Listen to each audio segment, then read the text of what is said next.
በስመ አብ ወወልድ ወመንፈስ ቅዱስ አሐዱ አምላክ አሜን። ሰላም ሰላም ናቻናሌ ተኸታተልቲ ከመይ ቀኒኩም ደሕና ዲኹም? ኣነ ሰላም እየ እግዚአብሔር ይመስገን። ከምቲ ኣነ ሰላም ኣለኹሞ ኣብትቲ ዘለኹምዎ ሰላምኩም ብዙሕ ትርፍ ይበለለይ።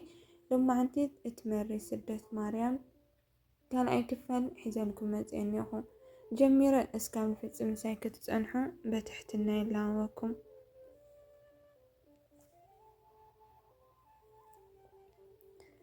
መንገድና ምስ ጀመርና ሰራዊት ሄሮዶስ ተጋነፈና እንተኾነ ነቲ ኣብኡ ዝነበረት ዓባይ ኦም ሰሌገላ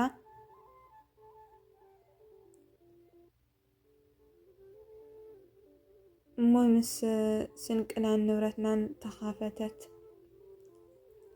ተኻፊታ ኣብኡ ተሓባእና እታ ምሳና ዝነበረት ኣድጊ ኣብ ውሽጣ እታ ሰሌገላ ኮይና ኣድሃየት። ድምፂ ዝሰምዐ ሰራዊት ሄሮዶስ ረኺብናዮም ኢሎም ናብዚ ናፍቲ በሉ፣ ግን ንኮንቱ ደኺሞም ኣይረኸቡናን ተመለሱ። እንሕና ከዓ መንገድና ቀፀልና መንገዲ ከይጠፍአና ኢለ ወደይ ክሕብረና ካብ ዝባነይ ኣውረድክዎ። ንሱ ግን ከምቲ ክዳን ወድኡ ሒዙ ሕዘልኒ እናበለ ዝበክ ህፃን ገፀይ እናረአየ ይበክ ነበረ። ኣነ ከዓ ዋይ ወደይ ኢለ እናሰዓምኩ ሓዘልክዎ። ሰሎሜን ከም ዝደኸምኩ ፈሊጣ ንወደይ ተቐበለትኒ። ዮሴፍ ከዓ ብግድኡ ስንቅና ፀይሩ ስንቅና ምፃር ከይኣኽሎ ሰሎሜ ከም ዝተቐበለት ንሪኡ ተቐቢሉ ኣብ መንገብኡ ሓንጎሮ። እቲ ውቀት ሓጋይ ብምንባሩ ሃሩር ፀሓይን በርቲዕና ኣብ ትሕቲ ገረብ ኣዕረፍና። ዮሴፍን ሰሎሜን እምብዛ ደኺሞም ስለ ዝነበሩ ደቀሱ። ኣነ ግን ንወደይ የጥዎ ነበርኩ። ልብሲ ወደይ ልክዕ ከምቲ ወለደይ ናብ ቤተ መቕደስ ክኣቱ ከለኹ ዝለበስኒ ወይኒ ይመስል ነበረ። ከምኡ እውን እቶም ሰብኣ ሰገል ዘምፅእሉ ወርቂ ሳእኒ ወደይ ነበረ። ኣብዚ እዋን እዚ ወደይ ምጥዋይ ምስ ኣበየኒ ማይ ከም ዝፀምአ ፈለጥኩ። ማይ እንተ ረኸብኩ ኢለ ናብቲ ጥቓና ዝነበረት ዓዲ ክልምን ከድኩ። እንተኾነ ኩለን እተን ኣንስቲ ኣብየናኒ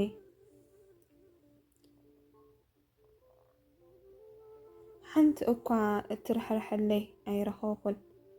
በዚ እናበኸኹ ክምለስ ከለኹ እቶም ሰራቕቲ ኣነ ማይ ክልምን ከም ዝኸድኩ ዮሴፍን ሰሎሜን ድማ ደቂሶም ከም ዘለዉ ምስ ኣረጋገፁ ብወርቂ ዝተሰርሐ ሳእኒ ወደይ ሰረቑ።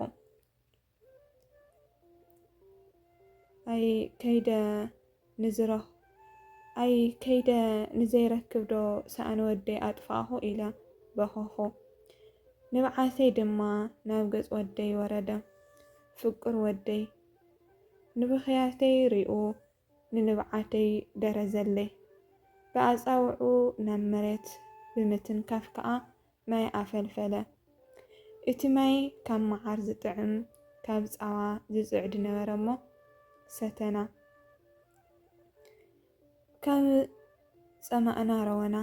ነቲ ዝፍልፍል ማይ ድማ ነቶም ሰብ ዓዲ መሪር ክትኸውን ንኻልኦት ግን ፈውሲ ሂወት ክትኾኖም ባረኻ። ብድሕሪ እዚ ቁርስና በሊዕና ጉዕዘና ቀፀልና። እቶም ኣራዊት ገዳም ኣብ ቅድሚ ወደይ ተደፊኦም ይሰግዱ ነበሩ። እቶም እምባታት እውን ምሳና ይኸዱ። ኣብ ዝዓረፍናዮ ከዓ ደው ይብሉ ነበሩ።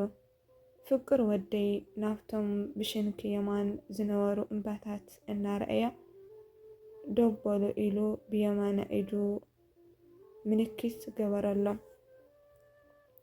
ንሳቶም ከዓ ደው በሉ።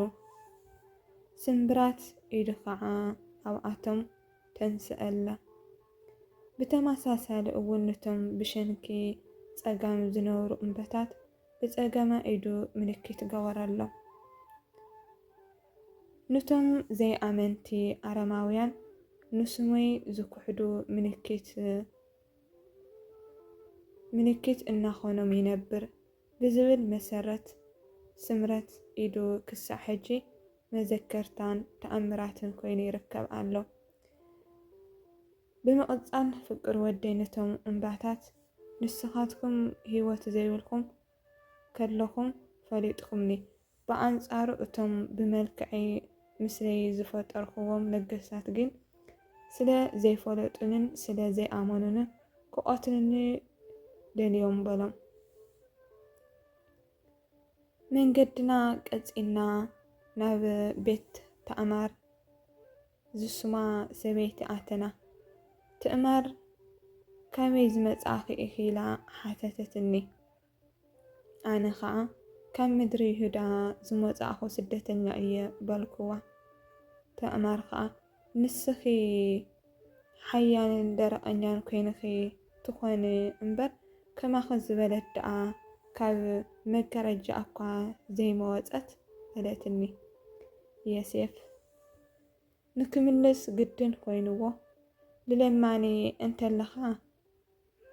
እንተለካ ትህቦ እንተዘይብልካ ግን ናብ ዘለዎ ይብፃሕካ ይርዳእካ ትብሎ እምበር ካብ ኩናት ልቢ ዝወግእ ቃል እንታይ ይገብረልኪ ኢሉ ገሰፃ። ክቱባ እትበሃል ኣገልጋሊት